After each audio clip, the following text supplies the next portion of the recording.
O programa a seguir é livre para todos os públicos. O programa a seguir é uma produção independente e de total responsabilidade de seus produtores e realizadores.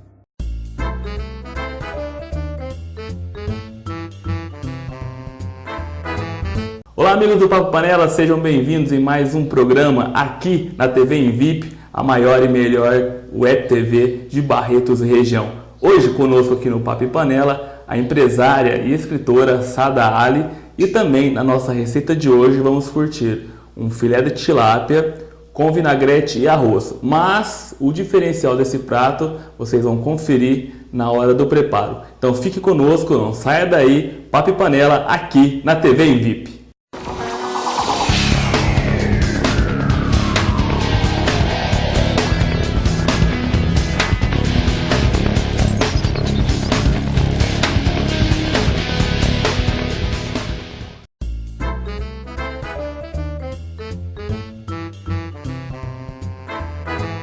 Estamos de volta aqui no Papo e Panela e como nós chamamos na vinheta de abertura, hoje conosco está a empresária e escritora Sada Ali e a nossa receita de hoje é um filé de tilápia com vinagrete e arroz. Aí vocês devem estar pensando, bom, é um prato comum, fácil de se fazer, aliás, é um prato fácil, mas o arroz nesse prato é feito de maneira diferente, vocês conferem agora. Para a gente, primeiro de tudo, é fazer o vinagrete. Então, vem comigo aqui, Racil. Para fazer esse vinagrete eu usei uma cebola e meia, um tamanho aí de médio para grande, picado em cubinhos. Coloco aqui. Usa a espátula, Leandro. Usa a espátula. Você tem uma espátula, usa a espátula. A gente tem... Na proporção da cebola, eu sempre uso o dobro de tomate. Então, uma cebola e meia, 3 tomates grandes picados sem semente.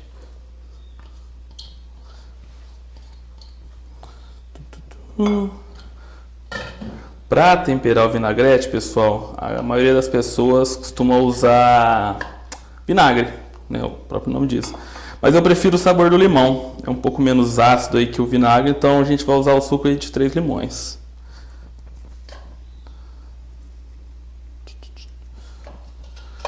E voltando com a nossa entrevistada, Sada, obrigado por ter aceito esse convite, de estar conosco aqui no Papo Panela e arriscar degustar um pouco da nossa culinária. Então, o prazer foi meu de estar aqui. Tô esperando aqui, tô ansiosa.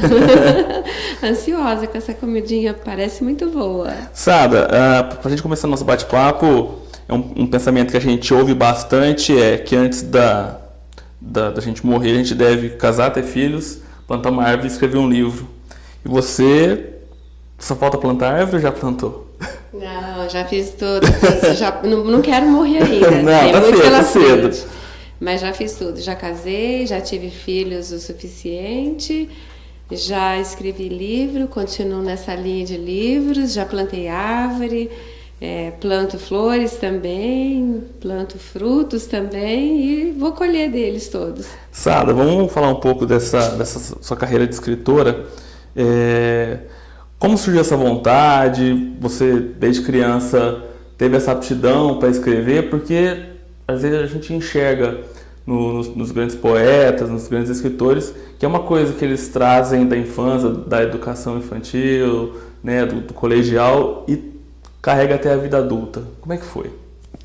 Eu sou diferente dos escritores que já dizem ter nascido com o dom. Na verdade, isso não aconteceu comigo. Eu acho que foi um catalisador das emoções, uma forma de jogar tudo aquilo que eu sentia, que eu sempre tive, e o livro veio para impulsionar esse sentimento, para fazer com que ele florisse de uma forma bem ampla, estendendo para todos, não apenas os meus sentimentos, mas a evolução de todos aqueles personagens que eu criei. Então a escrita para mim, ela veio não só para jogar tudo que eu sentia para fora, mas para externar com várias pessoas tudo isso. Que bacana. E a gente sabe, né? Infelizmente, o Brasil é um país, isso é estatística, isso não é palavra minha, de uma população que não lê muito, infelizmente. E como é que foi esse desafio de escrever, colocar para fora seus sentimentos e encarar um mercado como esse? Olha, o desafio da escrita foi gigante, continua sendo, porque eu continuo trabalhando com a literatura, que é uma coisa que eu gosto e anseio por fazer.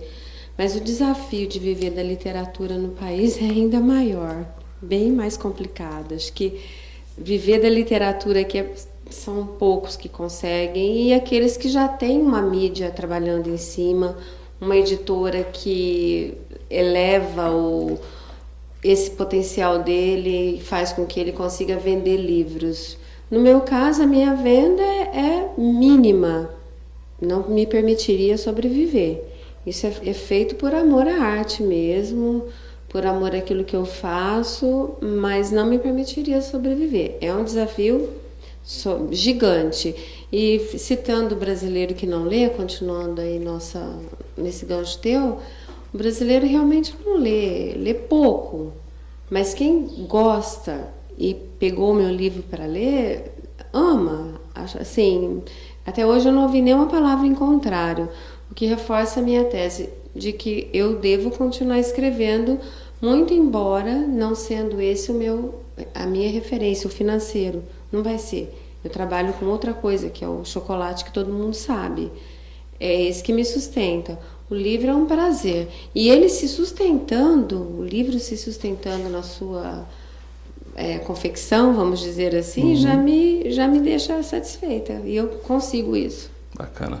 Para o nosso vinagrete, pessoal, eu também gosto de usar azeite extra virgem, porque ele dá uma quebradinha muito leve no azeite. Aliás, no azeite não, no limão. Já que eu não uso vinagrete, para não deixar ele o vinagrete muito ácido, então eu coloco azeite. E o sal é um grande perigo na hora de fazer o vinagrete. Tem que ir experimentando. Mas como a gente já tem um certo hábito aqui, eu usei 2 colheres rasas de sobremesa para o sal, para temperar. A gente coloca aqui. Vamos finalizando aqui o nosso vinagrete. Nada como a experiência do cozinheiro. Nada como a experiência.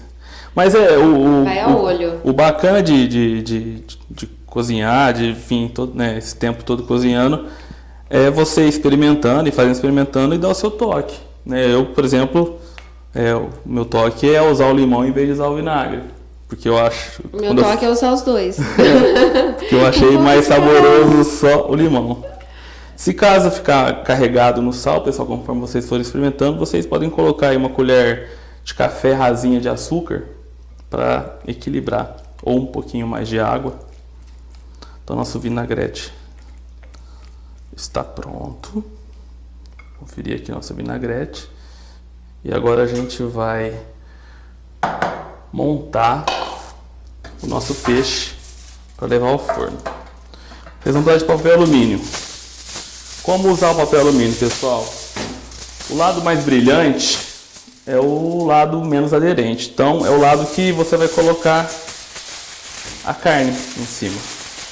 E ele também ajuda no processo dentro do forno, para acelerar o processo de cozinhar ou assar a carne. Nós temos aqui filé de tilápia fresquinho.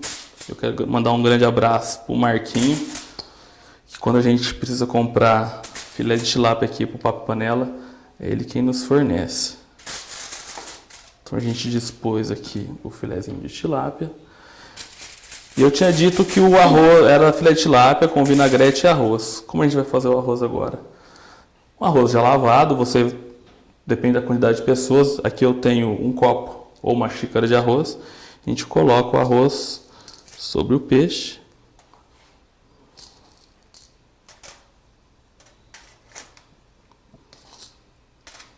Colocando, distribuindo.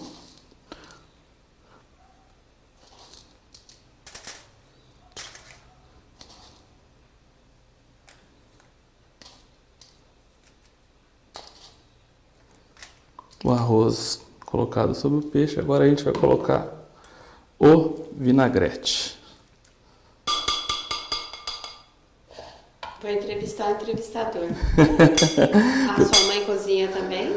Também. Minha mãe cozinha muito bem. Na verdade, quando eu morava fora, ela que me ensinou a cozinhar, né? Eu tava cansado de comer de marmita, né? Cansa realmente, parece que é todo dia a mesma coisa. Exato, e daí, depois de uns 3 meses realmente fica a mesma coisa, né? Infelizmente. E eu liguei para ela me passou uma receita de arroz, mas ela passou na quantidade como se todo mundo estivesse junto aqui em casa. Então eu comi do mesmo arroz a semana inteira, né? Aí no outro dia eu liguei, eu sou muito fã de estrogonofe, em breve a gente vai fazer um estrogonofe no Papo Panela. Mas como é que faz estrogonofe? Mesma coisa, uma semana comendo estrogonofe, como sozinho. E assim foi. Aí em reuniões de amigos, sempre tem um amigo que cozinha, e a gente já tinha, né, o amigo que cozinha na turma. Mas assim, gente, deixa eu entrar nisso aí também. E aproveitando para falar do amigo que cozinha, eu quero mandar um beijo para Iris, que ela é a amiga que cozinha na turma. Toda vez que a turma se reúne e vai fazer alguma coisa de comer, sai aquela briga. Quem vai fazer o quê? Gente, então isso também me chamar, porque eu vou ficar só olhando. Adoro ficar olhando e comer depois. E o bacana dela, principalmente da Iris, assim, quando a gente tá junto, a turma para cozinhar, aí vocês vão colocar o caldinho aqui, viu, pessoal? Que esse caldinho é o que vai ajudar no cozimento do arroz. Quando a gente vai cozinhar, e eu geralmente já tenho a ideia pronta do que eu quero fazer, né? E eu deixo mais ou menos tudo no jeito, igual aqui no Papo Panela, né? Cebola picada, tomate picado. E ela chega, e aí, o que tem para eu fazer? Nada. Não acredito, você não deixou nada, uma cebola, um alho para eu picar? Não, nada. Vamos sentar, vamos tomar nossa cervejinha e vamos esperar ficar pronto. Eu acho que eu vou convidar todo mundo para ir pra minha casa. Delícia! Eu acho uma ótima ideia. Eu acho uma maravilhosa ideia. Então, pessoal, a gente acaba de lacrar aqui o peixe. Bem cuidado para não deixar o caldo sair.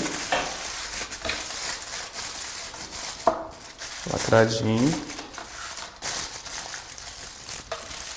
Caldinho do vinagrete. A gente vai agora levar ao forno. A temperatura ideal, pessoal, para o cozimento do arroz ficar bacana, ficar do al dente para o mais cozido, é aí de uns 180, 200 graus. E o tempo em média é de 20 a 25 minutos no forno. A gente colocou, então nós vamos aí para um rápido intervalo e voltamos daqui a pouquinho com a empresária e escritora Sada Ali. E no final do programa, nós e vocês de casa vão conferir esse filé de tilápia com vinagrete e arrozinho. Voltamos daqui a pouquinho, não sai daí não. Tchau!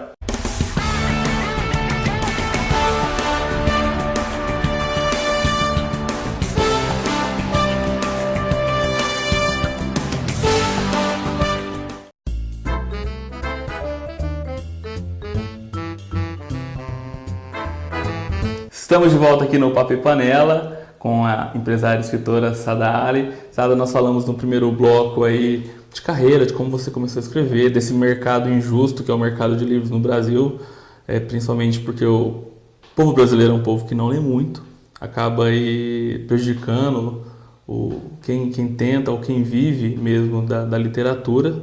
Mas eu gosto sempre de abordar um pouquinho o tema família, porque eu acho que é importantíssimo para a carreira, para a vida da pessoa, papai, mamãe, filhos. Qual a importância, o que significa isso para você na sua vida? Pai e mãe, essenciais, claro, né? Estou aqui devido a eles, a educação toda que eu tive, a moral, os conceitos, todos foram dados para minha mãe. O pai sempre na lida, trabalhando, libanês, sempre vendendo essas coisas, né? A venda está no sangue. A venda está no sangue. Mas a questão familiar mesmo, a gestão era da minha mãe. O que fazer, como fazer, onde vai estudar e levar para a escola e mandar todo dia bonitinho, arrumadinho para a escola. Eu acho que é uma coisa natural a gestão da casa ser da mãe. Eu acho que dificilmente uma casa não seja assim. Pelo menos aqui em casa sempre foi. Sempre foi. Hoje pior, né? Porque hoje a gente abraça não só essa parte, como também a parte da gestão empresarial. Que também nós somos relevantes em tudo isso, né? Normalmente as mães trabalham. Então tem um emprego, você sobrecarrega em casa e também se sobrecarrega fora de casa. Mas a parte assim, meu pai, falando dos pais, né? O meu pai sempre foi uma pessoa que incentivou não a questão do estudo em si, porque ele foi prejudicado, morava no Líbano, foi 2, 3 vezes para a escola, o irmão dele achou que ele já deveria saber ler e escrever, e ele ficou muito desgostoso com aquilo e desistiu de estudar, então ele praticamente era analfabeto. Já minha mãe foi até o 3º ano primário, mas ela sempre empurrou a gente, nunca que deixou faltar, sempre arrumadinho, sempre empurrou para a gente seguir estudando.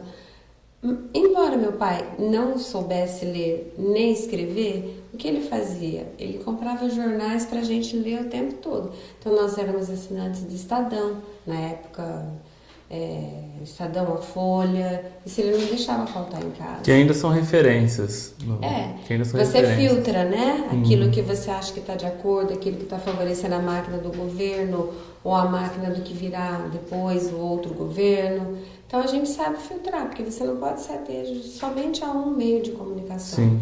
É um jornal, uma TV, uma revista, mas você tem que ter um catalisador e buscar as fontes. Com certeza. Para poder criar o seu próprio julgamento e não focar naquilo que o jornalista está dizendo ali. E principalmente o jornal, se referindo à Folha e o Estado, são 2 linhas editoriais muito diferentes, com pensamentos diferentes. Sim. Às vezes você pega o mesmo acontecimento com manchetes diferentes em cada jornal. Então é importantíssimo esse filtro. Exatamente, mesmo porque a gente sabe que um defende um interesse, outro defende outro interesse.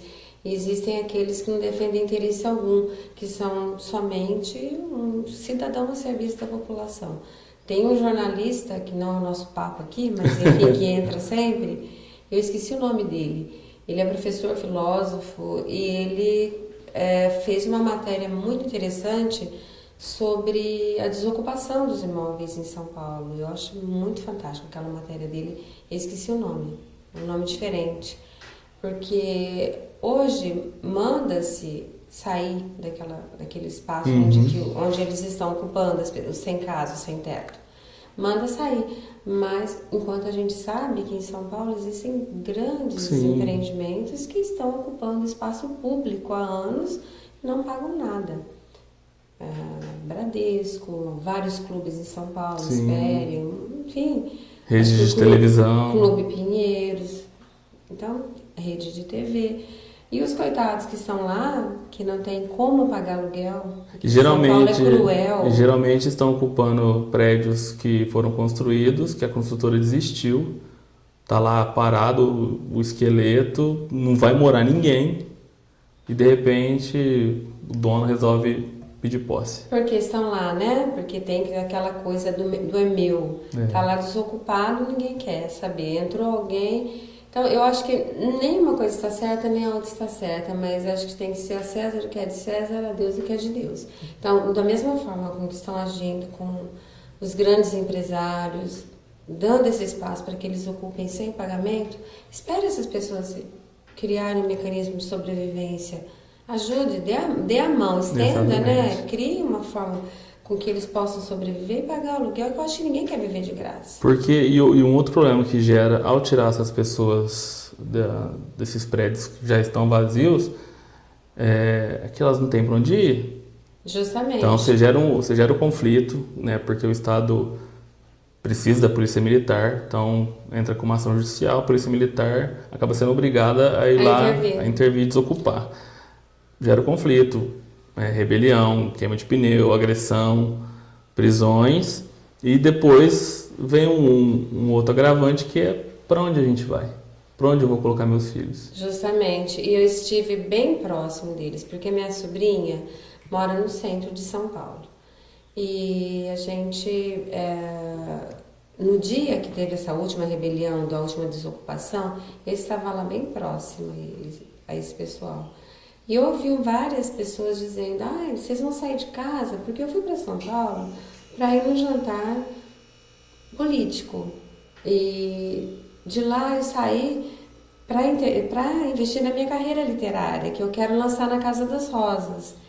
E eu queria ir na Paulista, conversar com o pessoal, levar meu livro, mostrar e saber da possibilidade de lançar lá. Aí o pessoal me ligando, mas você vai sair de casa? Como que eu vou? Eu vou sair de casa, o conflito está acontecendo, mas são seres humanos.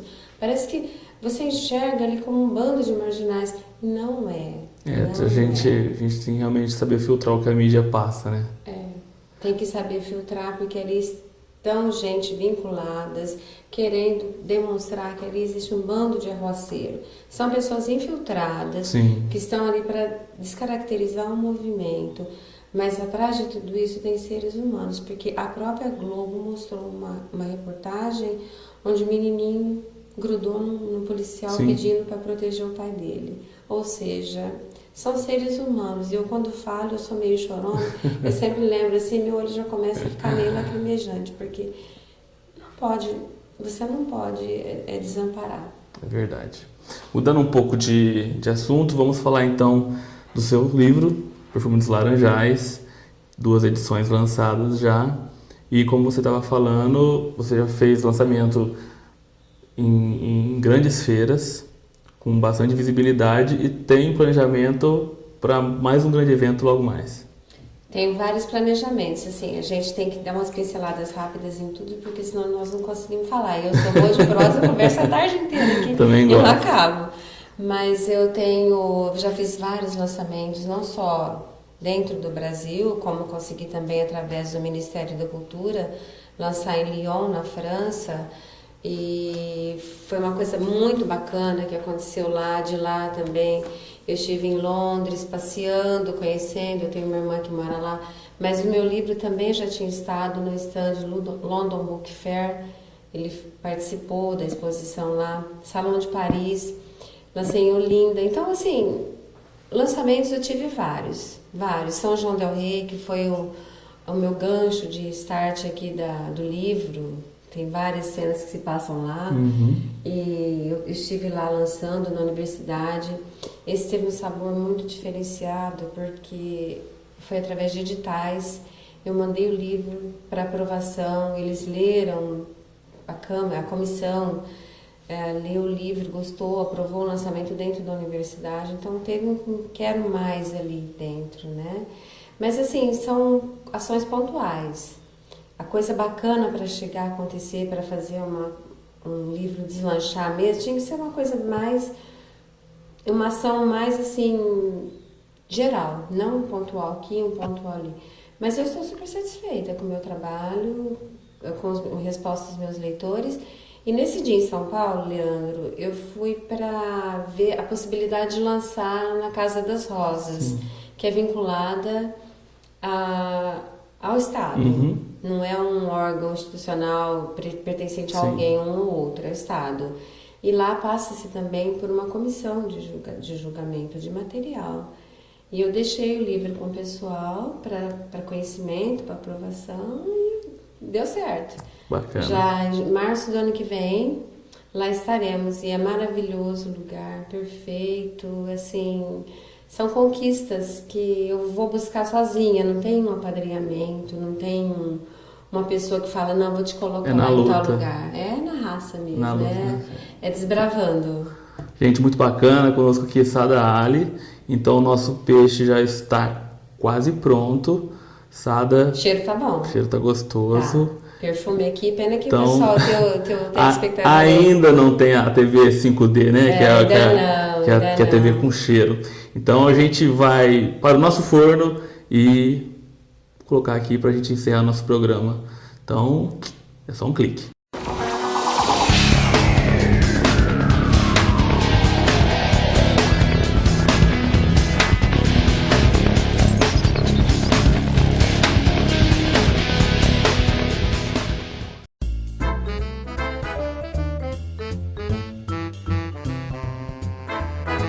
Estamos então aqui na expectativa, vamos agora tirar o nosso peixinho aqui do forno. Muito cuidado, pessoal, o forno é muito quente, sempre tem um paninho, ou quem preferir aquelas luvas. Como eu não sei trabalhar com aquela luva, então eu vou no pano de prato mesmo. Vamos dar uma conferida então como é que ficou. O peixe está pronto. Ai, o cheirinho, que delícia. Sada, E é rápido, né? Não, é bem rapidinho, 20, 25 minutos. De repente, se você quiser mais cozidinho, deixa uns 30. Mas fica uma delícia. E do que se trata o Perfume dos Laranjais, esse romance? Um romance épico. Vamos pegar o prato aqui da sala enquanto várias isso, com passagens. licença. Começa em 1800 e pouquinho, vai terminar logo no auge da ditadura militar. Então, por aí você imagina, são 680 páginas cada volume. Dá para você ter uma noção do tamanho da coisa, né? E quanta história tem ali para ser contada. Eu sugiro a leitura. É um romance bem bacana. Eu acho que seria bom você ler, né, Leandro? Não, gente. Entre os cozimentos aí, né?